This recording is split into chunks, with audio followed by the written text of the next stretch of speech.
Bonjour à tous, en tant que semencier et partenaire fourrage, KWS est attentif aux demandes des éleveurs. Aujourd'hui, nous retrouvons Christophe au lycée La Touche, dans le Morbihan, qui va nous présenter ses attentes vis-à-vis du maïs en silage.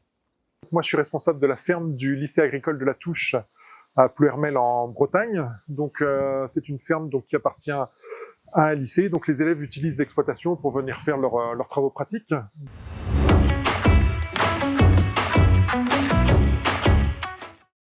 Alors, sur la partie troupeau laitier, donc on a 150 vaches présentes. Donc, grosso modo, on traite 120 vaches et une trentaine de vaches taries. Donc, l'objectif ici, c'est de maximiser la rentabilité de l'atelier lait.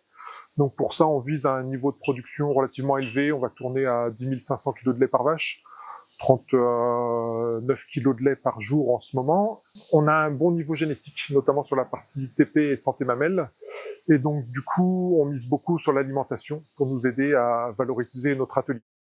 Sur la partie alimentation, donc nous, notre critère qui nous sert à suivre le troupeau, c'est la marge sur coût alimentaire.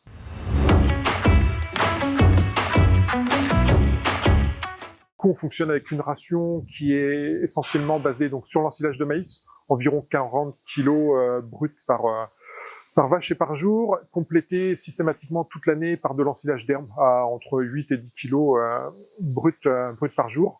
Nos attentes au niveau du maïs, donc c'est un des piliers de la ration, c'est celui qui nous sert vraiment à optimiser les performances du troupeau. Donc nous, ce qu'on attend, le premier critère qui nous intéresse, c'est la valorisation alimentaire. C'est-à-dire qu'on veut un maïs qui soit digestible et qui permette aux vaches d'exprimer leur potentiel laitier. Donc on est plutôt sur des variétés avec un bon équilibre entre la partie fibre et la partie amidon. Et l'autre chose également, le critère qui nous intéresse aussi, c'est la partie rendement-volume, parce qu'on veut absolument sécuriser notre système. On est sur une zone relativement séchante, avec des fois des terres un petit peu hétérogènes, donc on veut absolument assurer notre volume de production pour pouvoir nourrir les animaux toute l'année. Ce témoignage illustre l'importance de la rentabilité du système dans sa globalité. Ça illustre également l'importance du critère marge sur coût alimentaire mis en avant par de plus en plus d'éleveurs et d'organismes de conseil en élevage, qui traduit et la quantité et la qualité des fourrages de la ration. À très vite pour d'autres témoignages d'éleveurs.